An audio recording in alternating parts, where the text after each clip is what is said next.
Isa sa mga programa ng antas ng munisipyo ang idinaos sa bayan ng General Nakar na Buntis Congress, kung saan tinalakay ang mga issue at pangangailangan ng mga babaeng nagdadalang tao gaya ng prenatal check-up, mga panganib sa pagbubuntis, pangangalaga sa postpartum, paghahatid na nakabatay sa pasilidad, pagpapasuso, expanded newborn screening, national immunization program, family planning at dental care.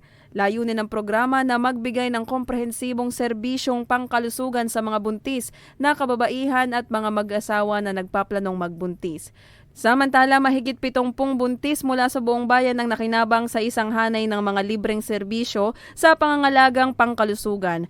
Kabilang ang mga prenatal check-up, mga serbisyo sa laboratorio, pagsusuri sa HIV, ultrasound, pangangalaga sa ngipin, pagpapayo sa nutrisyon at pagpaplano ng pamilya at pagpaparehistro ng PhilHealth. Ang programa ay nagbibigay diin sa pagliit ng mga panganib sa kalusugan para sa mga buntis na kababaihan at pagtiyak ng kapanganakan ng malusog na mga bagong silang na sanggol. Paula Quizana, nag-uulat para sa DZDG 96.7 Destiny Radio at your service.